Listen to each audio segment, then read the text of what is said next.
from the All Indiana Podcast Network. It's time for real conversation about the real issues that affect our communities. Poverty, education, equality, and more. This is Real Talk. Real Talk with Reverend Charles Harrison. Welcome. This is Real Talk on the All Indiana Podcast Network, and I'm Reverend Charles Harrison.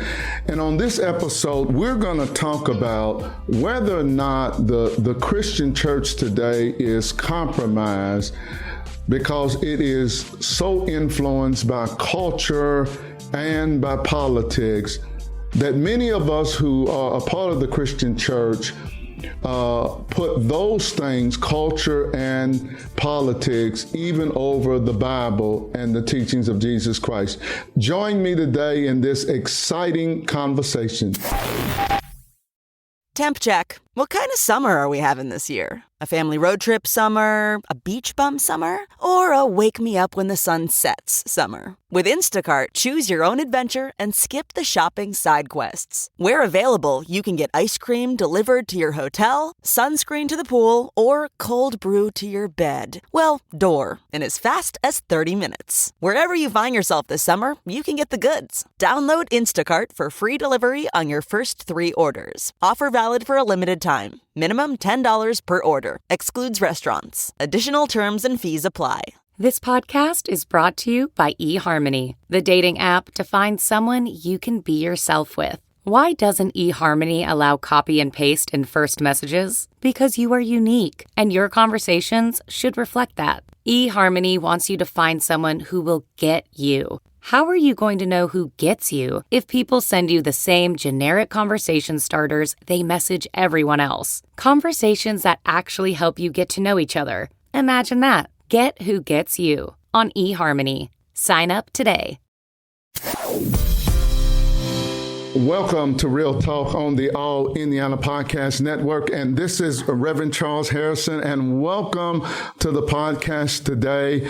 I have 2 very special guests with me today, and we're going to deal with a really hard subject that, has really been on my heart for a while now, and that is, and we get into several different discussions, but I was talking to someone last night, and we were having a debate last night about whether or not the Christian church is compromised, and particularly the Black church, whether we're compromised by culture and politics, that culture and politics has compromised the Christian church, and it has become our new God.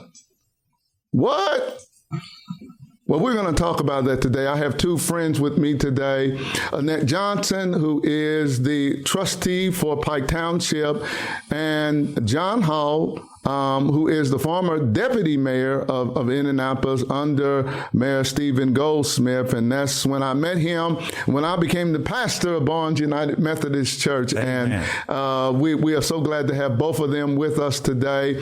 And let's kind of talk about this, John and Annette, because this is really a hot topic. There was a Black pastor who did a sermon on this just recently. It went viral on social media as he started talking about that in the pulpit on Sunday morning, and he basically said to his congregation that he believes the church has compromised itself. And certainly that culture and politics has become the new God. And he used another term in there.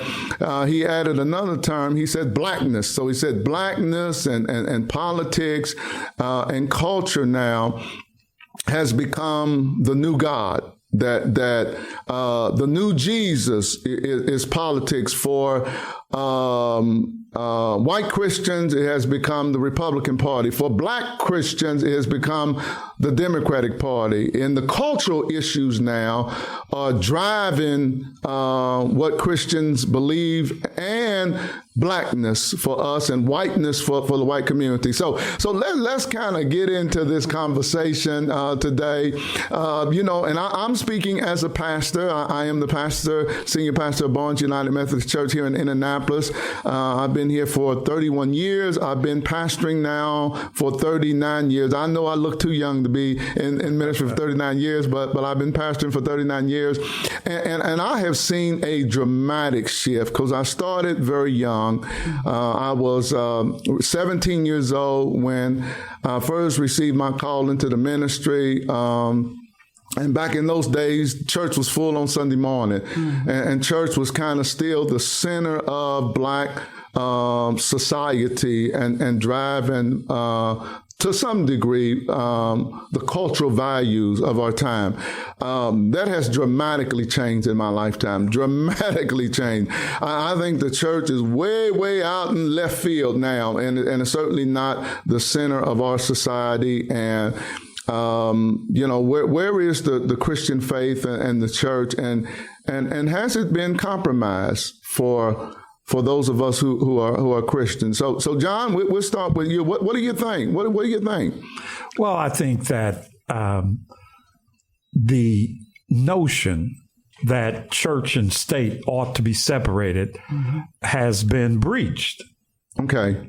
And what that has caused here, especially in politics and councils and Congress, is such a division that you can't get work done, work that would benefit the country. Right, right.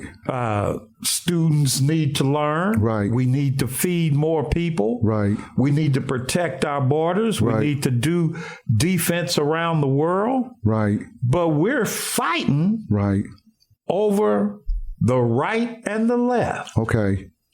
And it has taken a great deal of time. Now, just quickly, the civil rights movement began in the church. Right. And maybe that's where we have parlayed our thoughts about freedom and justice. The church was instrumental in breaking through those barriers. Right. And so that now probably has carried on, that now we believe that politics may be stronger than Jesus. Right. Maybe I need to play in the political game so I can enhance myself. I can win some freedoms or some rights. And that has become the drive rather than modeling what we believe is the teachings that we should follow. Yeah, because I think, I always saw myself, and I thought that was the model, Annette. The pastor, I thought, had a couple of functions. One was the spiritual leader involved in social issues, so spiritual, social, and political, in the sense that I think the role the church has played in the advancement of the cause of Black Americans really goes back to slavery. Okay. And in most cases, the preacher may have been the most educated person on the plantation and played a leadership role, But basically, I think during those days, going through slavery, Jim Crow, civil rights movement, the church and the cultural values were similar. It's been a dramatic shift today, in my opinion. What do you think, Annette? I agree. I think it's been a traumatic shift. I mean, I was raised, where politics and church was together. Right. Because that's where you got a lot of your information. Right. And I always looked at church as the area where you have the mass numbers of people there. Right. So just imagine every Sunday across the country, across the state, pastors such as you are conducting your services, and you have that audience. Right. And to me, that audience is what you need to get your message across. So no other or better place for us to learn social issues, political issues would be right there in the church. So I always felt comfortable with making sure that even at my church, I make it a point where I am the political chair for my church. And so that is my role. And that is what the pastor has deemed on us, because he's the pastor that understands we have an audience that we can reach. Bring the politicians to our churches. bring them here to speak, because where else are they going to see these? They're not going to see these individuals unless they're very involved in politics. Everybody's not a politician. Everybody's not involved in politics, such as we are. So we keep abreast of. We wake up in the morning looking at the news, making sure we know what's going on. But, I would say individuals, they're not that educated. Well, I think the challenge that we face today, what do we do when cultural trends, political viewpoints seem to be in opposition to the teachings of Christ and the Bible? What do we do? And what do we do as Christians? What do we do? Because should the political worldview drive us, or are we driven by the biblical worldview of the teachings of Jesus? And I see that as the area of tension today when it comes to what's popular in culture. My children, I have 4 of them, see the world totally different than me and my wife. So what used to be right is now wrong. What used to be wrong is now right. I mean, that's where we are today. And I see it in politics. I see it in culture.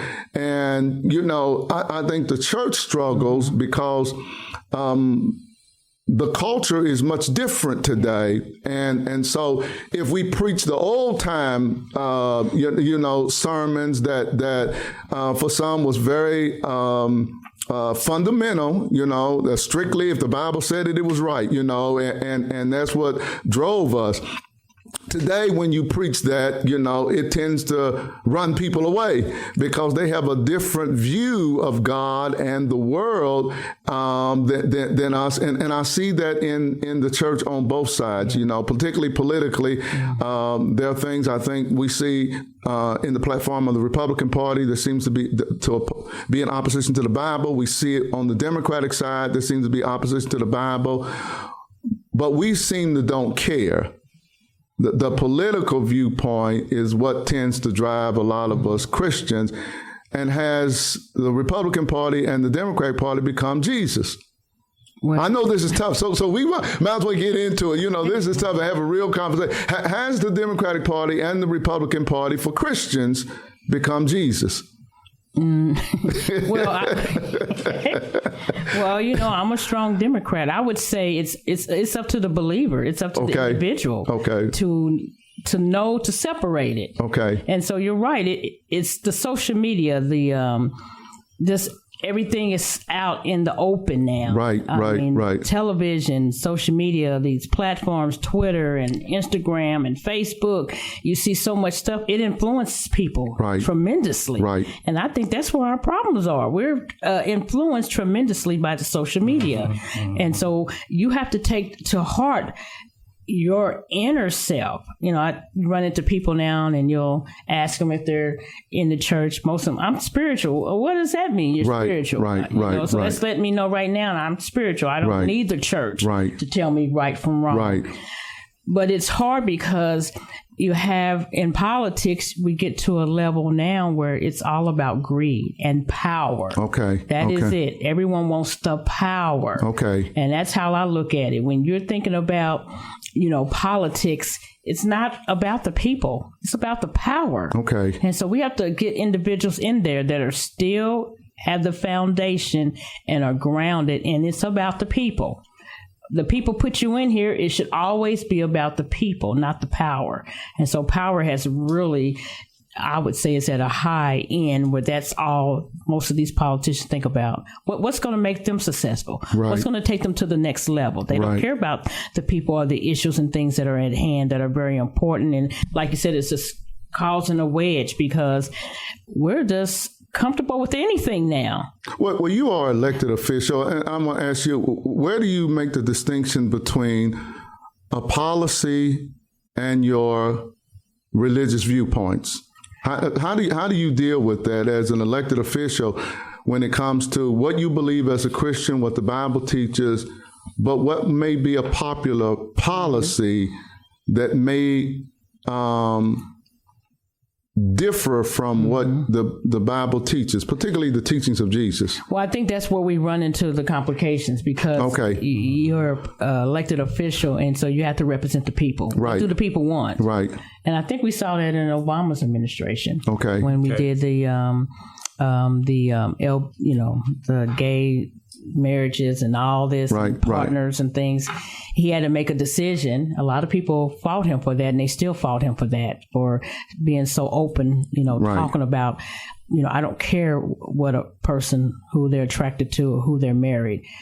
Because if you're representing a group of people, you have to represent that group too as well. Now, what you can do is make sure that you let it be known where you stand. Right. Now, this is where I stand. Okay. And unfortunately, I'm representing a group. And I think if you do it like that, that helps tremendously. But a lot of times, these politicians, they don't even do that. They hide behind it. Okay. And so you don't know. So you don't know. Yeah, but you have to be vocal. You cannot be ashamed of the gospel. Right. That's what you're a believer in. Right. And so that's how I kind of maneuvered through it. Okay. John, what do you think? You've been in it a long time. You got out of it. You've been retired. But when I first met you, you were very involved in politics on the other side of the political aisle as a Republican. Correct. Toby free now. Okay, Toby free now. Jefferson, when they formed the Constitution and the Declaration of Independence and the Bill of Rights, they wanted to make sure that the wall between church and state stayed separate. Okay. Because as we discussed today, the United States is not a Christian nation. Right. However, I'm listening to him. There are different groups. Right. Judaism, Islam, Hinduism. So how do we have a democracy with the multiple beliefs that we have and make it work? And I would say the way we've made it work is that we've kept that wall, that separation apart. So that, we're not trying to shape society in a Christian mold per se. But, we are trying to do, I think, what Annette Johnson has talked about is that the people's will, the people's desire, along with what makes sense, what can move the nation forward, is where we ought to be trying to work. But go ahead. I hear what you're saying, but the separation only seems to be one-sided.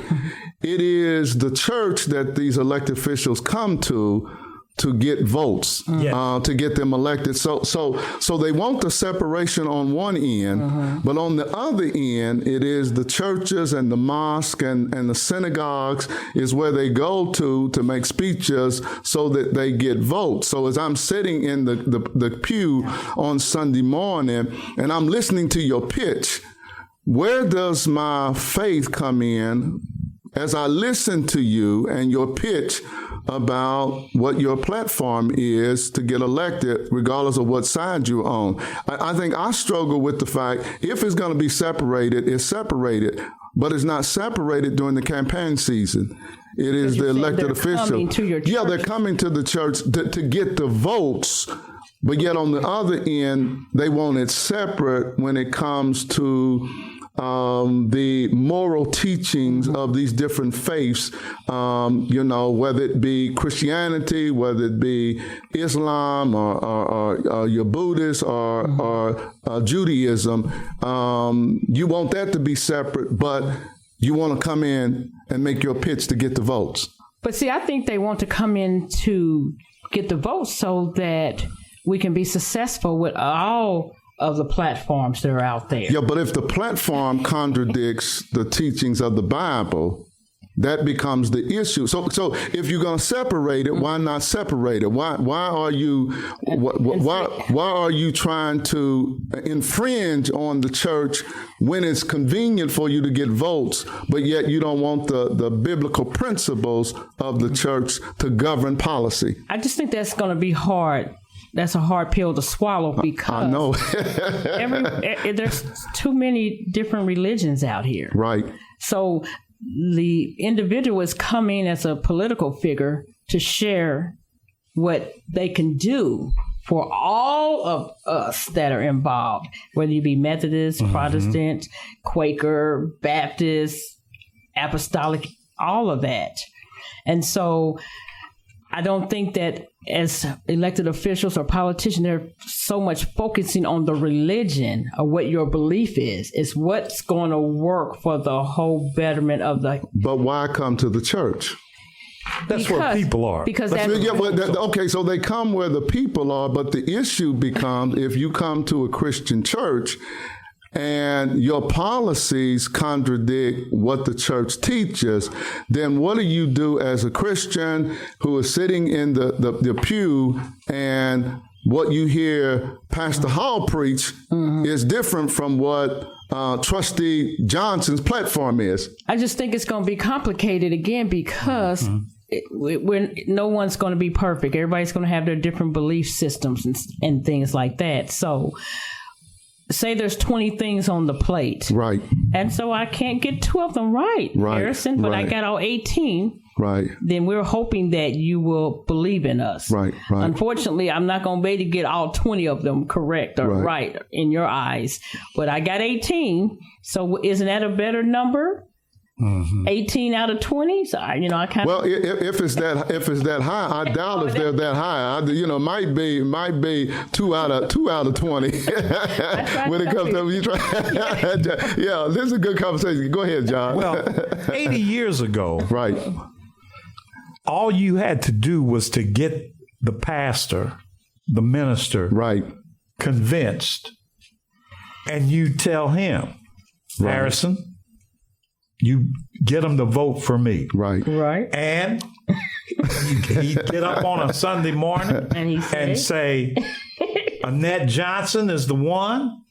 And the congregation, 90% of the congregation would go with it. But now, because of Annette's pointing us out, social media, all other types of communication, that's not possible.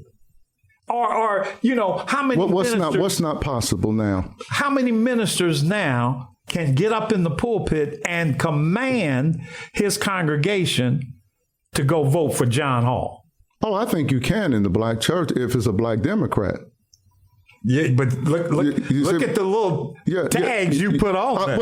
But I'm being honest. So if you go into a evangelical church, in rural America, and you say vote for John Hall, the Republican, there's a good chance that a large percentage of them are going to vote for John Hall, the Republican, based on certain issues. So I think that's how it goes. So, but my question becomes, if I'm sitting in that church and the pastor says vote for John Hall, what if what John Hall believes is different from my biblical worldview? What do I do as a Christian? It depends on it. Okay. How many disbelieves? He may just say he may not believe in gay marriages. Okay. Or say an African American church. Okay. We're pretty strict on gay marriages. I don't know if we are anymore. I mean, we don't. Well, we tend to say, we're going by our belief in the Bible, Adam, Eve. Right. So we are against the gay. Okay. So you get up there and you say that, but you're going to have individuals that are in your church, and that's what they are. And so we don't drive them out of the church. Right. But we speak that we are against it. Right. And so when you have elected officials come in, again, they only can speak for themselves. Okay. Again, they want to be the elected person, and I'm just saying that it may be 20 things and I just don't get 2 of them right. So what are we going to do? Okay, and that's what I'm asking you as a believer. You're not going to be. That's why I'm asking you as a believer. At what point, as a Christian, what is it that you believe as a Christian? Because if they get in and then they are advocating something that is against your values as a believer, then what do you do? So this is more so, and I think this is the dilemma that the Christians and Muslims and Jews are facing today is this whole challenge of wanting to be involved in politics, but then here's my faith and what I believe about God and what I believe about the teachings of God. Go ahead, John. I see you pulling up. I think you all are covering it, but the hypocrisy that we do in religion. Okay. That we believe in God. Okay. We follow Jesus as Christians and other prophets, but we don't like this one. Right. And I think our younger generation are seeing that dualism that we have. Right. We say we love, right, but we don't love everybody. Right. And there is, I think, one of the factors that the religion is declining. But to answer your question, I think each individual has to make up his mind. In a democracy, that's what we do. Right. We got to make up with mind. I've heard Annette's platform. I've got to decide, does this fit with what I believe? Right. And am I going to vote for her? Right. But I think that's an individual piece. What I see now coming, and it's interesting here in Indiana. Right. Now, we've got a candidate that, typically our tradition here in Indiana, the governor would pick his lieutenant governor to run with him. Right. That's how we've done it for years and years and years. Right. But this time we had a candidate who is aligned with that national Christian movement, ran, got elected, got selected. And so now, does he try to reshape policy? Does he try to influence his Christian beliefs and make our laws fit that? That movement is national. Right. And I've even heard people tell me that Jesus was a chump if he turned his other cheek. Right. That's not who we following. Right. And so it has gotten to, now that's an extreme. Well, it is, but there are people, and I agree with you, John, who may believe that. But as an individual, what is it you believe when it comes to your faith? And because I think it's greater than politics. I think it's in the culture itself today. I think everything. I think cultures have also driving politics, and in some ways politics drives culture. I don't think the church is driving anything today, whether it's the church, the synagogue, or the Islamic faith is driving American culture today. I think it's politics. The nationalist Christian movement is driving and wants to reshape society. I think there needs to be a wall between religion and beliefs and secular government. I don't disagree with that, but I would say then politicians need to stop coming in the church. If you want the wall there, let's put the wall there. And I think individual believers in the congregation has to make up their own mind between what it is they believe in their faith, because as individuals, we all have to answer to the maker ourselves. So when I stand before God, it is about the decisions that I made and how I practice my faith. And I don't have a problem with that, because I have done, as a pastor, less allowing politicians to come in, because I'm trying to separate and create that wall, because my members are going to vote for who they vote for. For me now, it's more about, is it lining up with my faith and what I believe? What would be your role, Pastor? What are ministers' roles? As Annette pointed out, what is it that then you should do? If you don't want politicians coming to the church and presenting their platforms, what is the role of the leader of the church? I think the role of the leader is to encourage our members to be voters that are well informed. Mm-hmm. And that you have to be well informed. There's enough stuff that comes on TV and on social media that you see every day from all of these politicians. Is it true? Yeah. Well, but the question is, when they come to your church, is what they're saying true? Yeah, but at least you have them there in front of you. No, I think there has to be a separation because Jesus said you cannot serve two masters. Right. And if in my opinion, the new idols that we worship today is politics. Well, that's where they're and they have become. And John, if we're being honest, who's the new Jesus in the black community? Well, like John said, then that's where the leader of the church would step in, his role as the political overseer, to say, we had such and such at our church last Sunday. You were more than welcome to ask questions at the church and talk to that individual.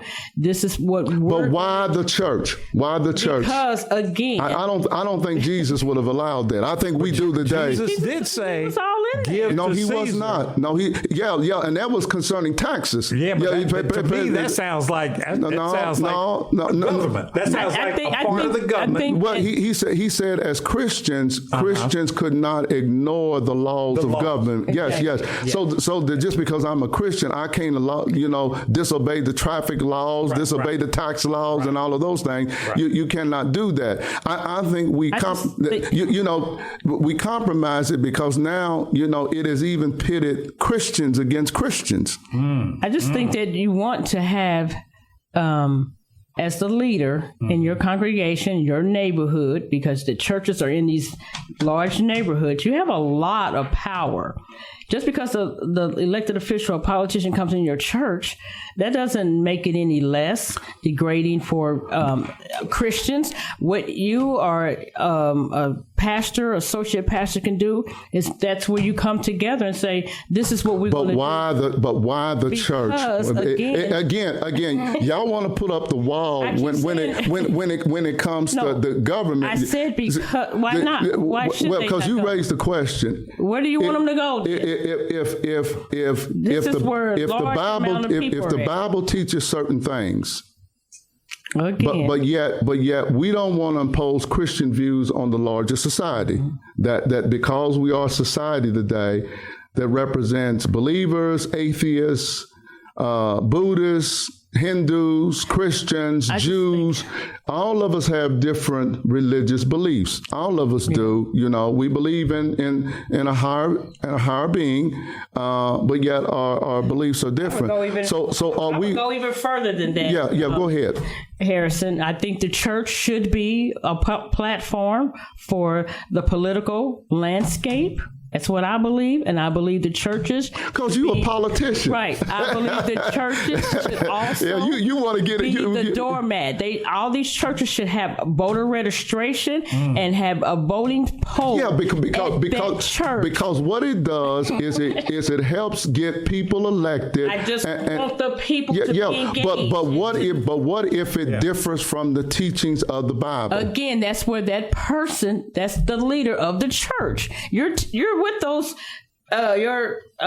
people every Sunday. Yes. You mean to tell me out of 52 weeks in a year that you can't use your teachings and your expertise and your leadership and your role to make sure this is what we're going to do? My role as the pastor is to make sure John Hall is living a life that is pleasing unto God. What you're going to do for the 50. We only vote 2 times a year. But my concern is that you got 50 weeks is that he is living the life of Christ. And that's what you're going to do for 50 weeks. That's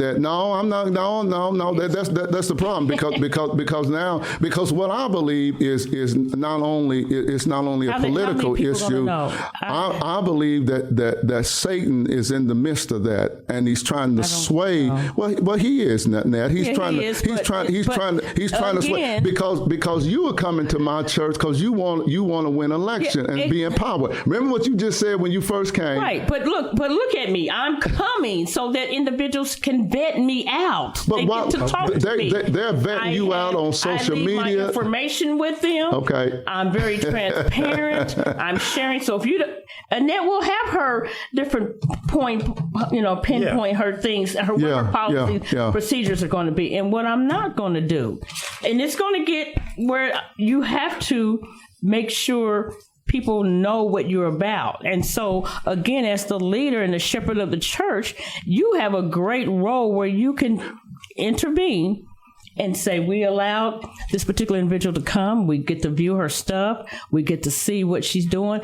I just think we got to get us engaged. Why is our voting percentage so low? Because we got people, just like why people don't go to church, why people don't go to church and why people don't vote because it's too much controversy. Because people have lost faith. Yeah, too much controversy. Now everybody wants to say we can't do this, we can't do that. People have lost faith because then it's not going to get any better. What politicians say they're going to do, they don't do. And you know what? Most politicians got an opportunity are loyal to their party and not to the people. Not to people. To get them out. And that's why people don't do it. Are European American churches the same model as African American? Sure, they are now. That's where they learned it from. Sure, they are. That's why you have the same problem on the other side, and it's a problem on the other side. So when we talk about to the forefront, Dr. King brought all that to the forefront. Well, was running. We had to at that point because why we can't continue to have because what the church believed and what the movement was about was consistent with the teachings of Jesus. Sir. I mean, that's and in my opinion, that's not the case anymore. But then you make the case as the shepherds and the leaders. Matter of fact, it wasn't the politicians who were the leaders. The politicians came to the preachers and sat underneath the preachers. Now we have a society where the politicians want the preachers to sit under them rather than the other way around, because we were driving. We were driving. The teachings of Jesus. Dr. King's movement was based on the teachings of Jesus. Well, when you have all these different groups that are faith-based, then that's where you would utilize your power through your faith-based movements. Well, but we're making an argument. My concern is that there is, when we look at this whole issue, is what I'm teaching John them on Sunday morning is about doing the Jesus thing. Amen. Doing the Jesus thing and following the teachings of Jesus. And that's where my focus is. Now, who John decides to vote for when it comes to the election is based on John's own theological views and your worldview. I would hope that his theological views drives his worldviews. You know what I think? I just think as leaders in the church and the shepherds, that's where your doctrines come in at. Right. Keep teaching those doctrines. Right. Make sure we're up on Sunday mornings. You go through that doctrine. We used to do that back in the day. You read that and you believed in that. That's what that's the inner portion of you. But if we don't keep reinforcing, I do agree we have gotten a lot of relaxed in our churches, but where's the foundation? Where's the reinforcements? Keep the foundation there. Keep the reinforcements. And I think the people will... Because one of the things that John, he often reminds me of this is that, Jesus was about love. Mm-hmm. Okay, he was about love. He was about forgiveness. He was about kindness, and we talk about exhibiting that. But when the political piece comes in, all of that goes out the window. Amen. It goes out the window. So then, if it goes out the window, then the political piece becomes your God, rather than the teachings of Jesus.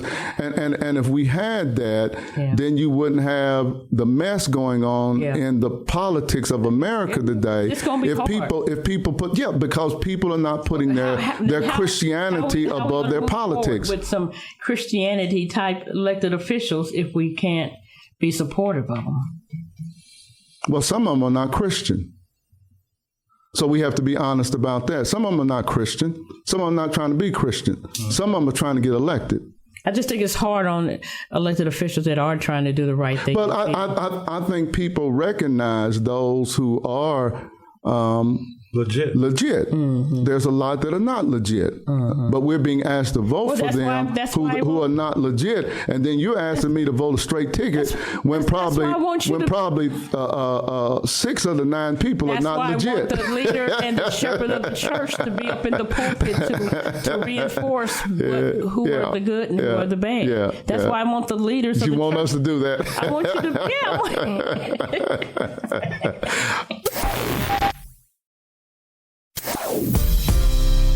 I hope you have enjoyed this conversation today. We try to be real. These are 2 good friends of mine, John and Annette, and we're trying to have a real conversation that we're having in the barbershops, we're having in the salons, we're having on the street corners, and even in the church, we're having these kind of conversations. And the people who are struggling, they're saying, let's do part 2. But this has been Rev Harrison on Real Talk, and I hope you have enjoyed this conversation. We want to have real conversations about real issues, and certainly there is this struggle today between faith, between politics and culture today, and a lot of us, are trying to maneuver through all of this. And what is the right thing to do? Are we following our faith? In some of the decisions that we are making when it comes to cultural issues and also when it comes to politics. So I hope you have enjoyed this today. Real Talk with Reverend Charles Harrison. I want to thank my 2 guests, John Hall and Trustee Annette Johnson, for joining me. We're going to do part 2 of this. She has already said we have to get deeper into this. This is Reverend Harrison. I pray that you have a blessed and you have an awesome day. Amen. This is Real Talk with Reverend Charles Harrison. Be sure to like and subscribe to this podcast. And be sure to check out other great podcasts on the All Indiana Podcast Network. Online now at allindianapodcast.com.